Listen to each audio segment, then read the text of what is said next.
विद्युत चुंबकीय तरंगें कैसे उत्पन्न होती हैं?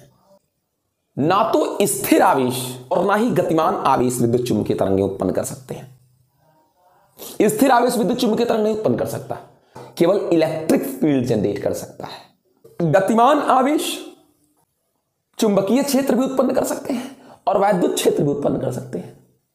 गतिमान आवेश यानी विद्युत धारा, लेकिन ये दोनों ही विद्युत चुंबकीय तरंगें नहीं उत्पन्न कर सकती।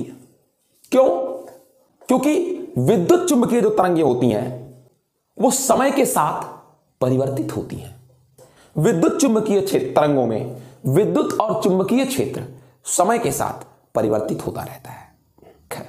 विद्युत चुंबकीय तरंगों में E और B समय के साथ, दोनों ही टाइम के साथ इनकी वैल्यू बदलती रहती है, इनका डायरेक्शन बदलता रहता है। E का भी और किसका भी, B का भी। लेकिन स्थिर आवेश एक निश्चित क्षेत्र को उत्पन्न करते हैं, गतिमान आवेश एक निश्चित चुंबकीय क्षेत्र को उत्पन्न करते हैं। बदलते हुए चुंबकीय क्षेत्र को नहीं उत्पन्न करते गतिमान आवेश, और उनके साथ एक निश्चित चुंबकीय क्षेत्र बद्ध होता है। गतिमान आवेश एक निश्चित वैद्युत क्षेत्र रखते हैं, उसका ना मान बदलता है ना उसकी दिशा बदलती है। और स्थिर आवेश केवल विद्युत क्षेत्र उत्पन्न करते हैं, उनका एक निश्चित मान होता है और एक निश्चित क्या होती है, दिशा होती है। जैसे ये आवेश है स्थिर आवेश, इसके कारण इस बिंदु पर वैद्युत क्षेत्र नियत है, उसकी दिशा भी क्या है, नियत है। गतिमान आवेश, ऐसे ये धारा बह रही है, इसके कारण यहां पर विद्युत क्षेत्र, इसके कारण यहां पर चुंबकीय क्षेत्र का मान नियत है, ये निश्चित है, और यहां पर दिशा भी निश्चित है, किस दिशा में होगा चुंबकीय क्षेत्र, इस धारा के कारण। यानी क्या निष्कर्ष निकला कि स्थिर आवेश के कारण E का मान भी नियत है और दिशा भी नियत है। गतिमान धारा के कारण उत्पन्न हुई B का मान भी नियत है और दिशा भी नियत है। इस धारा के कारण या इस आवेश के कारण यहां पर अगर E भी होगा तो उसका भी मान नियत है और कौन भी नियत है, दिशा भी नियत है। मैक्सवेल में बहुत बड़ी बात समझाई कि विद्युत चुंबकीय तरंगों में E और B का मान और दिशा दोनों बदलता है, और यह भी समझाया कि विद्युत चुंबकीय तरंगों की उत्पत्ति का कारण आवेशों का दोलन है, आवेशों का कंपन है। ऐसे ये कंपन है, दोलन है। उन्होंने कहा कि त्वरित आवेश, गतिमान आवेश जो कंपन करते रहे, वे विद्युत चुंबकीय तरंगें उत्पन्न करते हैं। जैसे ध्यान दें, ये एक स्थिर आवेश है, ठीक है, इसका वैद्युत क्षेत्र ऐसे होता है अगर ये प्लस क्यू है,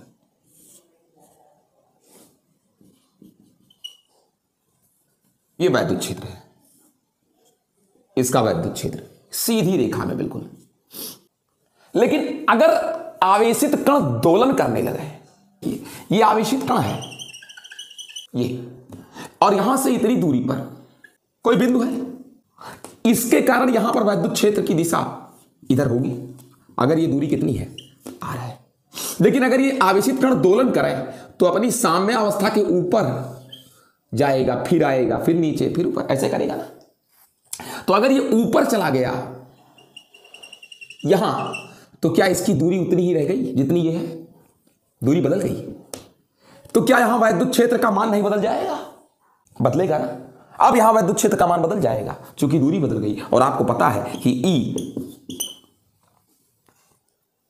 E व्युत्क्रमानुपाती r², E और r में संबंध है, r अगर बदलेगा तो E भी क्या होगा, बदलेगा।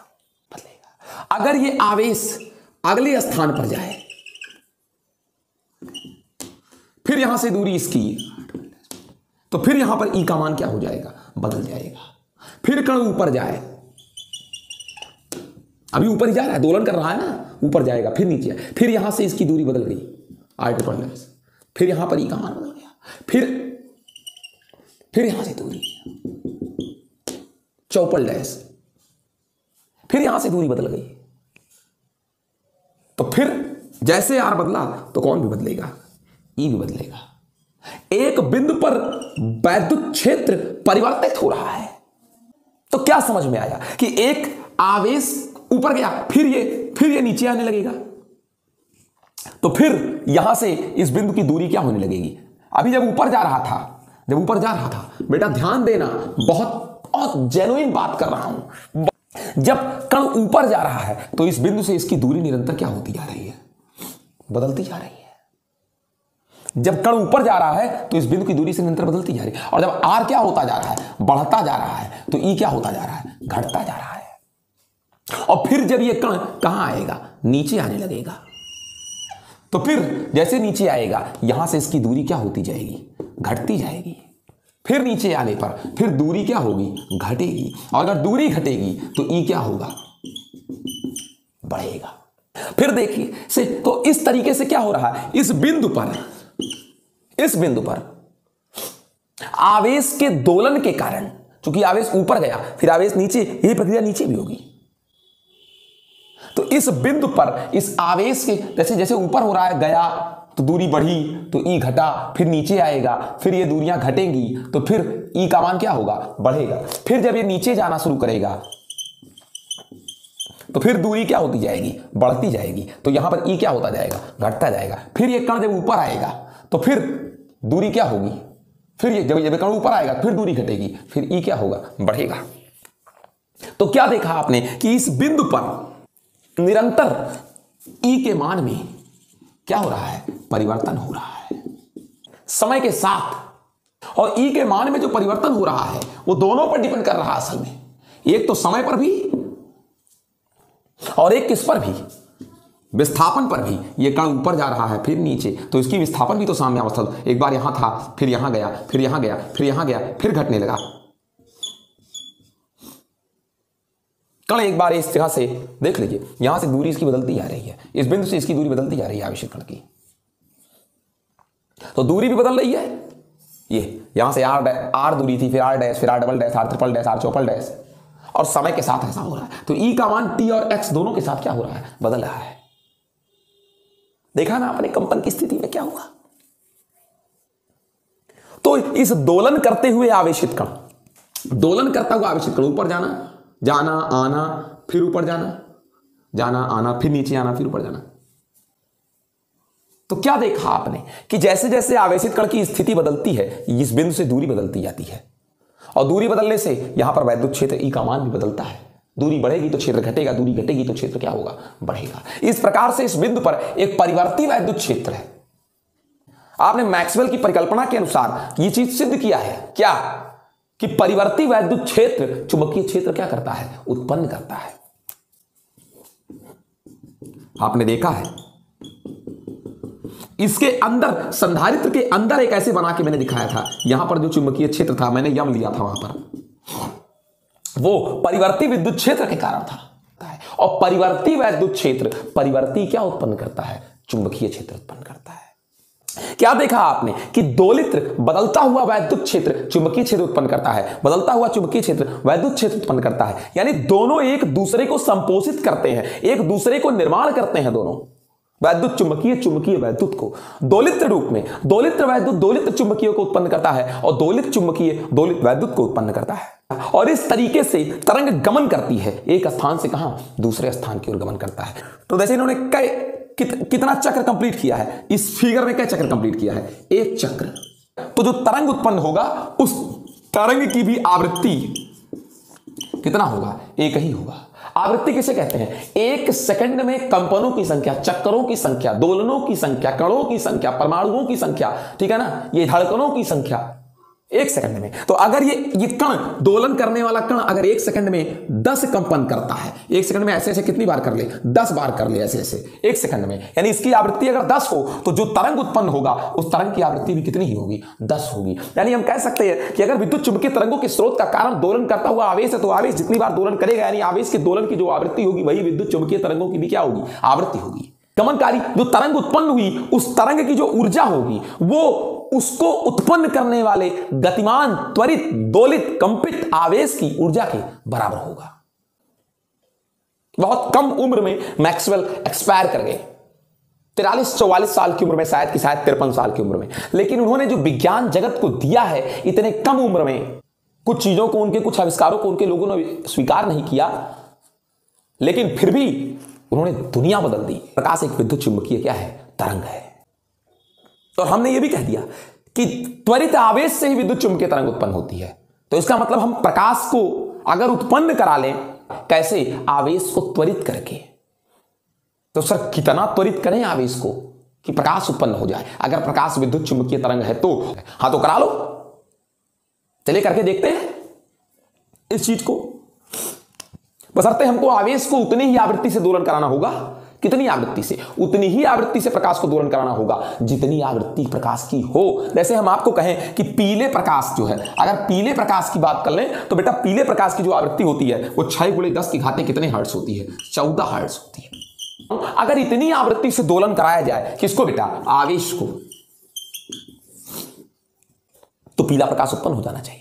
जिस आवृत्ति से आवेश दोलन करता है उतनी ही आवृत्ति का क्या उत्पन्न होता है? तरंग उत्पन्न होता है। तो इस कॉन्सेप्ट के बेस पर अगर हम उस आवेशित कण को इतनी ही आवृत्ति से दोलन कराएं 6 × 10 घातें 14 हर्ट्ज से, तो उत्पन्न होने वाले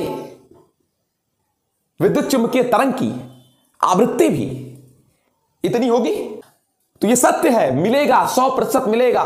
मतलब इस बात पर एकदम मोहर लगा दें कि ये चीज मिलेगी। लेकिन दिक्कत हमारे पास क्या चीज है कि हम विद्युत चुंबकीय तरंग के पीले प्रकाश को नहीं उत्पन्न कर सकते। क्यों? क्योंकि ज्यादा से ज्यादा जो हम दोलन करा पाएंगे वो 10 की घातें कितने हर्ट्ज तक करा पाएंगे? 11 हर्ट्ज तक। इससे ज्यादा हम दोलन ही नहीं करा सकते। अगर हम दोलन करा लें तो हम विद्युत चुंबकीय तरंगों को उत्पन्न कर लेंगे, इससे ज्यादा दोलन करा, लेकिन करा ही नहीं सकते इससे ज्यादा दोलन। क्यों नहीं करा सकते? क्योंकि अभी तक हमारे पास जितनी इलेक्ट्रॉनिक युक्तियां हैं, जैसे एलसी सर्किट में आवेश का दोलन होता है, तो 10 घातें 11 हर्ट्ज से नहीं करा सकते। उच्च से उच्च कोटि की जो हमारे पास इलेक्ट्रॉनिक युक्तियां हैं वो 10 घातें 11 हर्ट्ज तक ही दोलन करा सकती हैं। यही कारण है कि जब विद्युत चुंबकीय तरंगों का प्रायोगिक प्रदर्शन किया गया तो हम केवल रेडियो तरंगों के आवृत्ति की कोट की ही तरंगें उत्पन्न कर पाए, क्योंकि हम दोलन ही उतना नहीं करा पाते। जब हम विद्युत चुंबकीय तरंगें उत्पन्न कराए तो केवल उन्हीं तरंगों को उत्पन्न करा पाए जो रेडियो तरंगों की आवृत्ति के परिसर के हों। हर्ट्ज ने अपने प्रकरण में ऐसा देखा।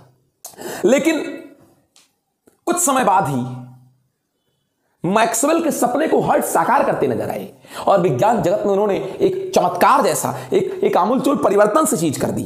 उन्होंने दोलन कराने के लिए कुछ न कुछ दिमाग लगा लिया और वो दोलन कराए, उच्च आवृत्ति से सफल हो गए और उसके बाद प्रेरणा स्रोत बन गए बहुत सारे प्रयोगों के, बहुत सारे आविष्कारों के हर्ट्ज, चूंकि उन्होंने विद्युत चुंबकीय तरंगें उत्पन्न कर दी। और आज तो पूरी दुनिया विद्युत चुंबकीय तरंग है। हर्ट्ज के प्रयोग के 7 ही साल बाद भारत की कलकत्ता में जगदीश चंद्र बसु ने बहुत छोटी तरंग दैर्ध्य यानी बहुत उच्च आवृत्ति 25 मिलीमीटर से 5 मिलीमीटर तरंग दैर्ध्य वाली, तो 25 मिलीमीटर से 5 मिलीमीटर का मतलब बहुत उच्च आवृत्ति की तरंगें उत्पन्न करा ली। किसने? जगदीश चंद्र बसु ने। लेकिन दिक्कत यह था, हिंदुस्तान में लोग अपने प्रयोगों को पेटेंट नहीं कराते, प्रयोगशाला तक ही रह गया इनका प्रयोग, जगदीश चंद्र बसु का। हर्ट्ज का भी प्रयोगशाला तक ही रह गया।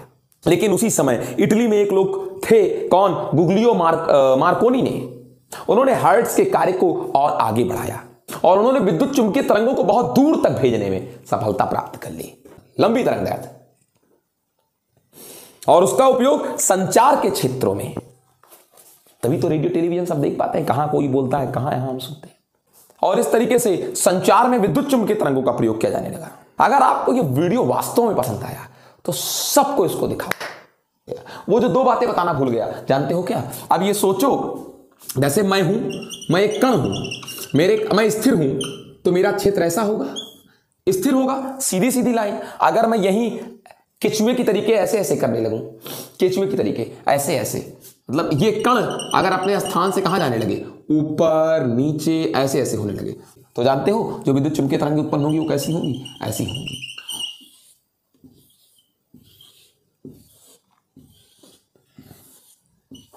ऐसी होंगी विद्युत चुंबकीय तरंगें, ऐसे होंगे विद्युत चुंबकीय तरंगें, तमाम सारी विद्युत चुंबकीय तरंगें। और मैं आपको बता दूं, सर चुंबकत्व वाला मैटर ये तो आपने समझा दिया कि अगर कण यहां है तो इतनी दूरी पर वैद्युत क्षेत्र, यहां गया कण गति करता हुआ तो फिर वैद्युत क्षेत्र, यहां गया तो फिर यहां पर वैद्युत क्षेत्र, फिर यहां गया कण तो फिर यहां पर वैद्युत क्षेत्र की दिशा यही होगी। दोनों आवेशों को मिलाने वाली रेखा, तो वैद्युत क्षेत्र की दिशा तो यही होगी। लेकिन चुंबकीय क्षेत्र कैसा होगा? अगर मान लीजिए धारा कहां जा रही है? ऊपर। धनावेश किसकी दिशा में चलता है? क्षेत्र की दिशा में। अगर कोई धनावेशित कण है ये ऊपर जा रहा है तो ये वैद्युत क्षेत्र की दिशा में जा रहा है, क्षेत्र इधर होगा, यही ई वेक्टर की दिशा होगी। अब आपको बताएं चुंबकीय क्षेत्र की दिशा फ्लेमिंग के दाएं हाथ के नियम से। क्या है दाएं हाथ का नियम? अंगूठा धारा और अंगुलियां उस बिंदु की ओर संकेत करें जहां क्या पता करना है? चुंबकीय क्षेत्र। ये तो आपको बताऊं, अगर मान लीजिए कि यहीं इसी बिंदु पर, चूंकि हमने ऐसा एग्जांपल दिया था, ये आपका धनावेशित कण कहां जा रहा है? ऊपर जा रहा है। धनावेशित कण तो मतलब धारा भी कहां जा रही है? ऊपर। धारा जो बहती है धनावेशित कण की दिशा में। अब देखो मुझे यहां पर चुंबकीय क्षेत्र पता करना है। ये अंगूठा धारा की दिशा, अंगुलियां उस बिंदु की ओर संकेत करें जहां चुंबकीय क्षेत्र पता करना है। चुंबकीय क्षेत्र कहां की ओर होगा? सामने की ओर होगा। ये देखो बेटा, चुंबकीय क्षेत्र कहां की ओर होगा? हथेली धक्का देने की दिशा में, यानी यहां पर चुंबकीय क्षेत्र सामने की ओर है। ये चुंबकीय क्षेत्र सामने की ओर है, ऐसे मेरे कलम की दिशा में। और फिर जब ये कण नीचे उतरेगा, फिर जब ये धनावेश कहां उतरेगा? नीचे, तो इसका मतलब वैद्युत क्षेत्र कहां हो गया? नीचे हो गया। वैद्युत क्षेत्र कहां हो गया? नीचे हो गया। अब वैद्युत क्षेत्र नीचे तो धारा भी कहां हो गई? नीचे हो गई। धारा भी कहां हो गई? नीचे हो गई। भाई वैद्युत क्षेत्र जब आवेश नीचे आ रहा है, दोलन कर रहा है ना, आवेश नीचे आ रहा है, तो फिर धारा भी नीचे, और धारा नीचे वैद्युत क्षेत्र भी नीचे, तो धारा नीचे। जरा फिर से इस पर चुंबकीय क्षेत्र पता करो। ये अब चुंबकीय क्षेत्र कहां की ओर होगा? अंदर की ओर। मतलब ये क्या निष्कर्ष निकाला कि अगर ये वैद्युत क्षेत्र, तो फिर अगर वैद्युत क्षेत्र तो ये चुंबकीय क्षेत्र, वैद्युत क्षेत्र ऊपर तो चुंबकीय क्षेत्र इधर, और जब वैद्युत क्षेत्र नीचे तो चुंबकीय क्षेत्र इधर। यानी वैद्युत क्षेत्र आपने ऊपर देखा तो चुंबकीय क्षेत्र को इधर देखा, और जब वैद्युत क्षेत्र को नीचे देखा तो चुंबकीय क्षेत्र को इधर देखा। यानी कि वैद्युत ऊपर चुंबकीय इधर, दोनों के बीच कोण कितना अंश? 90 अंश। वैद्युत नीचे चुंबकीय इधर, दोनों के बीच कोण कितना अंश? 90 अंश। यानी वैद्युत क्षेत्र और चुंबकीय क्षेत्र दोनों परस्पर कितने अंश पर हैं? 90 अंश पर है, परस्पर लंबवत है। एक बार वैद्युत क्षेत्र ऊपर था तब जब धनावेशित कण ऊपर जा रहा था, जब धनावेशित कण नीचे आ रहा था तो वैद्युत क्षेत्र कहां था? नीचे। ठीक है। और जब वैद्युत क्षेत्र ऊपर था तो चुंबकीय क्षेत्र सामने था, और जब वैद्युत क्षेत्र नीचे तो चुंबकीय क्षेत्र अंदर की ओर। फिर से देख लीजिए, जब विद्युत क्षेत्र ऊपर था तो चुंबकीय क्षेत्र कहां पर था? जो चुंबकीय क्षेत्र था बेटा वो कहां की ओर था? वो था बाहर की ओर। ऐसे अभी आपको मैंने दिखाया इस चीज को। और जब विद्युत क्षेत्र कहां आ गया? जब विद्युत क्षेत्र बेटा नीचे आ गया, मैं अलग अलग बना के दिखा रहा हूं। जब विद्युत क्षेत्र नीचे आ गया तो चुंबकीय क्षेत्र कहां की ओर हो गया? अंदर की ओर हो गया। यानी कि विद्युत चुंबकीय तरंगों में विद्युत और चुंबकीय क्षेत्र दोनों एक दूसरे से कितने अंश के कोण पर होते हैं? 90 अंश के कोण पर होते हैं। यह पूरी बात हो गई बेटा।